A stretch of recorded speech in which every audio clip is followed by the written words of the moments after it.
The lawyer's words echoed in the silent conference room like the final notes of a song I'd spent 3 years composing in secret.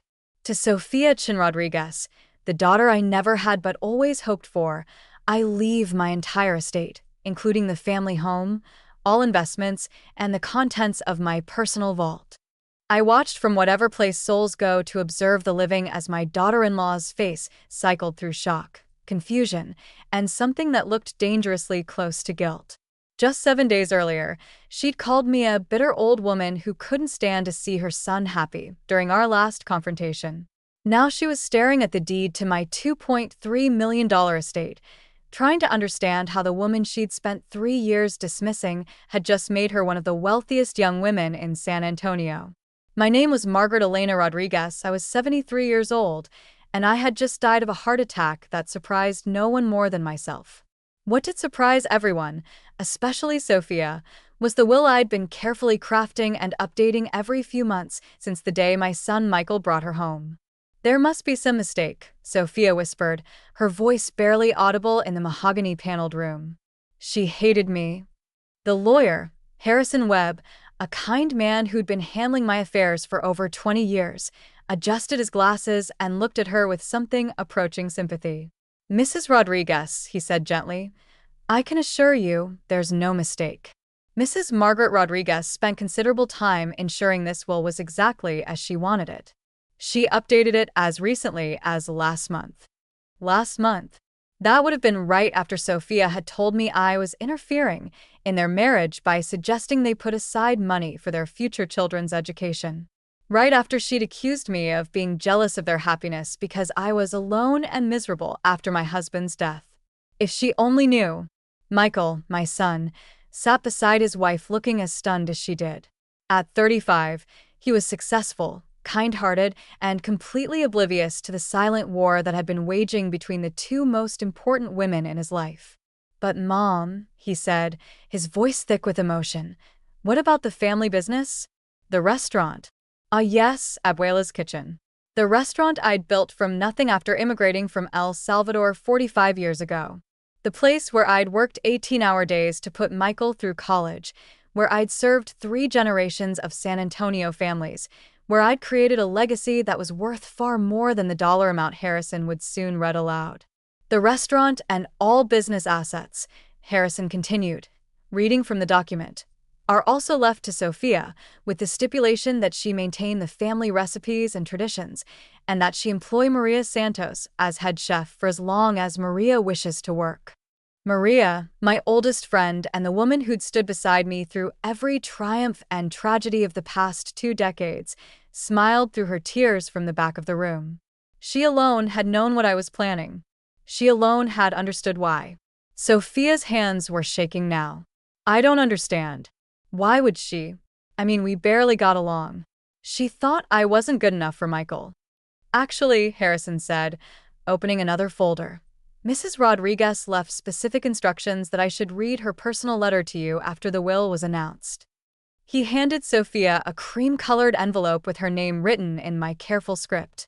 I remembered writing that letter on a Tuesday evening last month, sitting in my kitchen with a cup of café con leche, choosing each word as carefully as I'd once chosen ingredients for my signature mole sauce. Sofia's fingers trembled as she opened the envelope.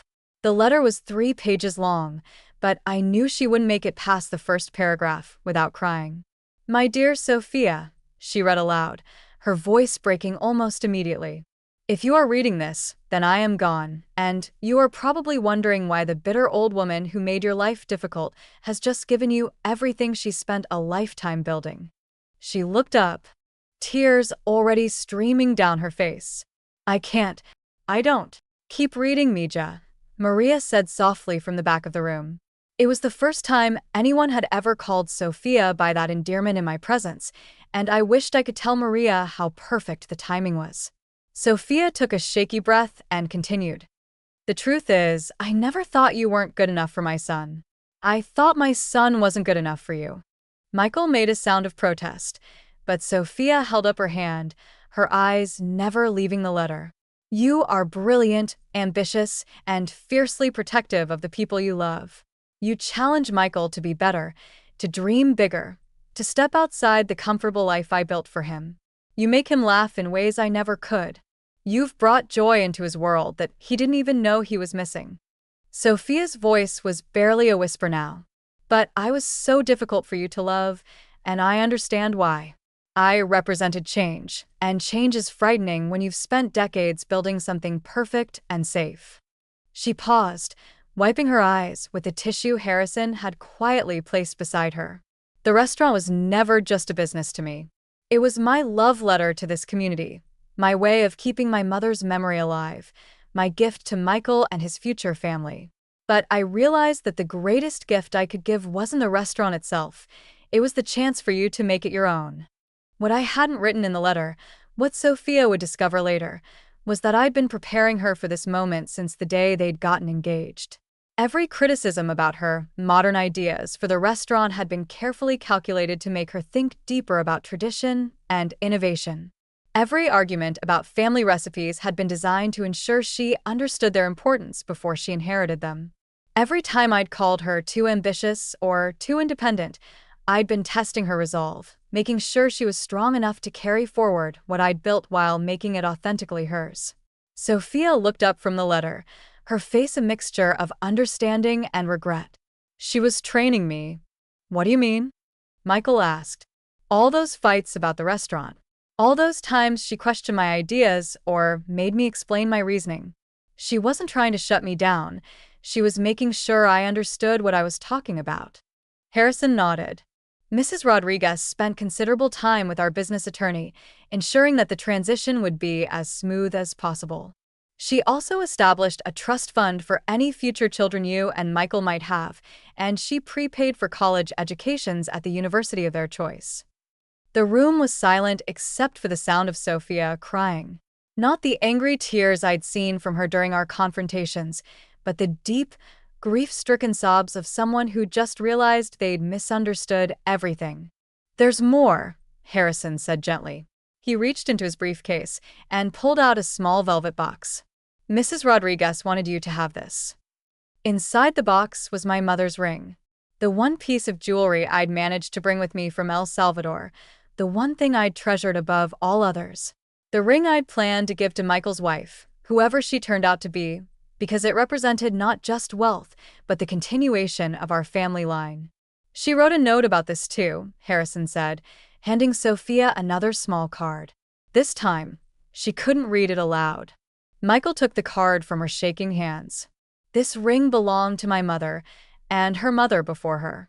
It's not valuable in the way diamonds are valuable, but it's precious in the way that love is precious. It represents the strength of women who sacrificed everything for their families, who built something from nothing, who never gave up even when the world told them they weren't enough." Michael's voice was getting rough with emotion. "I give it to you not because you're my son's wife, but because you're the daughter I was too proud to admit I wanted. I'm sorry I wasn't brave enough to tell you how much I admired you while I was alive. I'm sorry I let my fear of losing Michael make me forget that love multiplies. It doesn't divide." He set the card down and pulled Sophia into his arms while she cried against his shoulder. What they didn't know yet, what they'd discover when they met with my accountant next week, was that I'd also established a scholarship fund in Sophia's name for young Latinos pursuing business degrees. The fund would be administered through the restaurant, turning Abuela's Kitchen into not just a business, but a community resource. What they'd learn when they cleaned out my house was that I'd kept every newspaper clipping about Sophia's marketing successes at her firm, every photo Michael had shared of their travels, every Christmas card they'd sent with notes about their plans and dreams.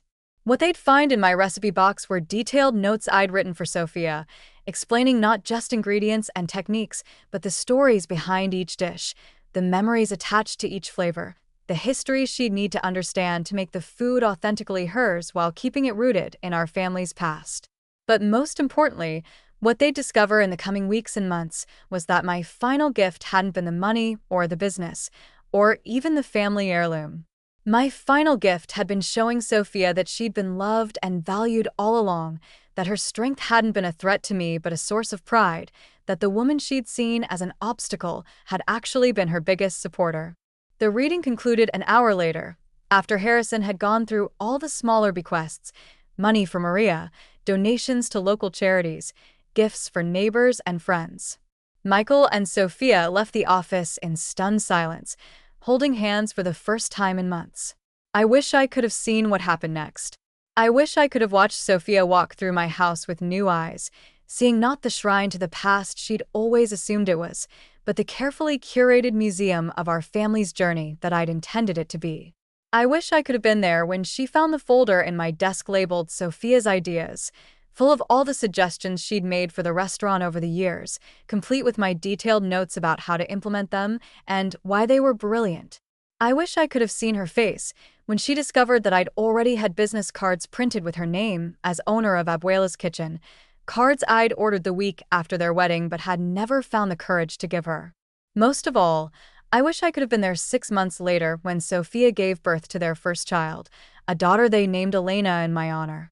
I wish I could have watched my son become a father and seen Sophia transform from the ambitious young woman who'd been afraid of my judgment into the confident matriarch who would carry our family forward.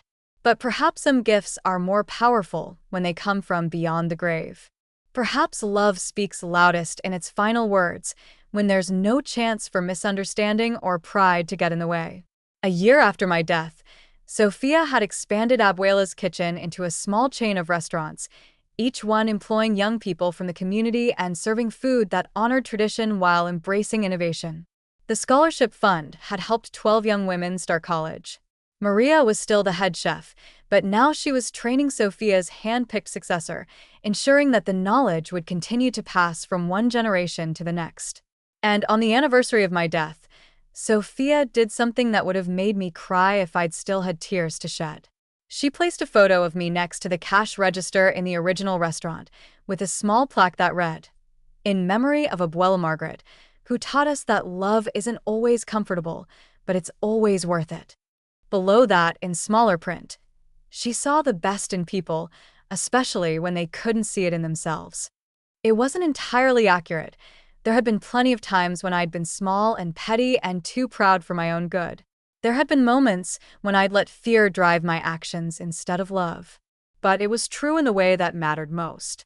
In the end, I had seen the best in Sophia. I had recognized her strength, her potential, her capacity to carry forward everything I'd worked to build while making it bigger and better than I'd ever imagined. And perhaps that's what forgiveness really is, not the erasure of past hurts, but the choice to see people as they could become rather than as they've been. I'd spent 3 years being the difficult mother-in-law, the woman who asked hard questions and set high standards and never seemed satisfied with anything Sophia did. But I'd also spent 3 years watching, learning, preparing to hand over my life's work to someone I trusted to honor it while making it her own. The bitter old woman Sophia had seen was real. But so was the woman who'd spent countless hours planning a future where Sophia would have everything she needed to succeed, where Michael would be proud of his wife's accomplishments, where their children would grow up understanding that strength and tradition could coexist. Love, I learned too late to say it out loud, isn't always gentle. Sometimes it's demanding. Sometimes it pushes you to be better than you thought you could be. Sometimes it comes disguised as criticism because the person doing the loving is too scared or too proud to admit how much they care. But in the end, love leaves evidence. And the evidence I left behind, the will, the business, the recipes, the scholarship, the carefully preserved family history, told a story that my words never could. It told the story of a woman who'd been difficult because she'd cared too much, not too little. A woman who'd been critical because she'd had high standards, not because she'd wanted to tear anyone down. A woman who'd spent her final years not fighting against change, but preparing for it, making sure that when the time came to pass the torch, it would land in hands strong enough to carry it forward. And in the end, that's exactly what happened. The bitter old woman's final gift wasn't just an inheritance. It was proof that love, even imperfect love, even love that comes wrapped in difficulty and misunderstanding, can transform everything it touches. Even when it comes too late to say the words out loud. Even when it's delivered by a lawyer in a conference room to a young woman who thought she was unloved. Even when it changes everything.